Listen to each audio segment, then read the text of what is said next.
अगर क्लास शुरू हो रहा है 8:45 से, तो 10 मिनट मैक्सिमम 8:55 तक तो विंडो क्लोज हो जाना चाहिए।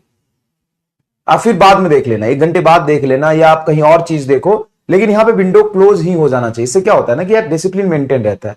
अब क्या करोगे, आपकी आदत सुधरेगी। सबसे बड़ी बात समझो, आपको अभी लगना ही नहीं है ऐसा तो गलत हो जाएगा।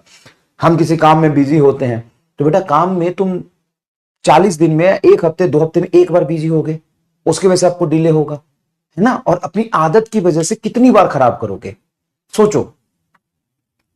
This feature should be introduce online class. Online class में बात समझो कि सारी डिसिप्लिन की जिम्मेदारी तुम्हारी होती है। हम किसी डिसिप्लिन को तुम्हें मेंटेन करने में मदद नहीं करते, हम अपनी डिसिप्लिन मेंटेन करते हैं, लेकिन सारी जिम्मेदारी किसकी रहती है डिसिप्लिन मेंटेन करने की? आपकी। ऑनलाइन कोई भी नहीं पढ़ सकता है। अगर आप ऑनलाइन पढ़ रहे हो और 0 बैकलॉग के साथ हो, तो ऑलरेडी तुम 70% बच्चों से कहीं आगे डिसिप्लिन और हार्ड वर्किंग हो। 70% बच्चों से कहीं तुम आगे हो, मानो ना मानो। 70-75% बच्चे इस दुनिया में जो नीट की तैयारी कर रहे होंगे ना इंडिया में, उससे तुम 2 कदम आगे हो। ये बहुत मुश्किल है डिसिप्लिन मेंटेन करना, और सारी डिसिप्लिन मेंटेन करने की जिम्मेदारी किसकी रहती है? तुम्हारी रहती है। मैं मानता हूं कि 10 दिन में या 15 दिन में 1-2 दिन जेन्युइन रीजन होता होगा जिसकी वजह से तुम लेट हो गए, लेकिन यार इन नंबर ऑफ ऐसे दिन आते हैं जिसमें तुम अपनी गलती से जानबूझ के रास्ता भटक जाते हो, जानबूझ के तुम लेट आ जाते हो। तो अब बात समझना, कितना अच्छा होगा कि सिर्फ 10 या 12 मिनट का विंडो पीरियड होगा। अगर 12 मिनट में आप अंदर आए तो ऑनलाइन क्लास अटेंड कर सकते हैं, बाद में बोलेगा नहीं you are late. And if you are late, आप बीच में एंट्री नहीं कर सकते, स्पैमिंग नहीं होगी। स्पैमिंग कंट्रोल करने का इससे अच्छा तरीका क्या हो सकता है? स्पैमिंग नहीं होगी, बच्चा और डिसिप्लिन्ड होगा, टाइम पे पढ़ेगा, इससे तुम्हारी काम चोरी कम होगी। और ऐसा तो है नहीं किसी की पढ़ाई रुक रही है। अगर आप लेट हो गए तो कोई बात नहीं, पिछली क्लास का रिवीजन करिए। ऑफलाइन में क्या होता है? ऑफलाइन में क्या होता है?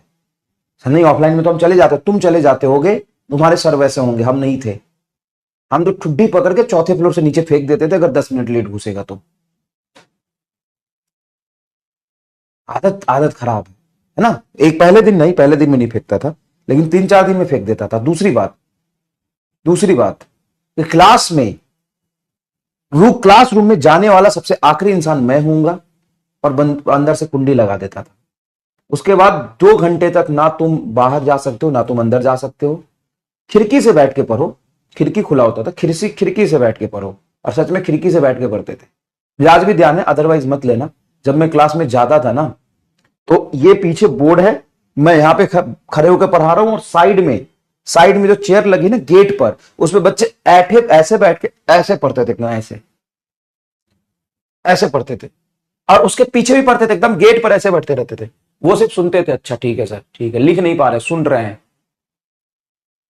ये तो कोटा का जलवा है, ये मैं नहीं कहूंगा, ये कोटा का जलवा है। कोटा में 20-30% टीचर ऐसे होते हैं जिनका ये रुतबा होता है, भाई ये बच्चे सुनने आते हैं बस कि सुना दो। खैर ऑनलाइन में अब खत्म हो गया, यूट्यूब पे इतना कंटेंट है, लेकिन वो समय था, मजाक नहीं कर रहा हूं मैं। और 2-3 बिल्डिंगें होती थी, एक बिल्डिंग से दूसरे बिल्डिंग जब हम पढ़ाने जा रहे हैं ना, तो 4 किलोमीटर का गैप होता था। हम कार से पहुंचते थे, उससे पहले बच्चे साइकिल से आ जाते थे। यहां आपसे थर्मल पढ़ा है, वहां आपसे इलेक्ट्रोमैग्नेटिज्म पढ़ेंगे। पूछ लेना एमडी सर, उसी कोचिंग में हम साथ पढ़ाते थे जहां ये जलवा था।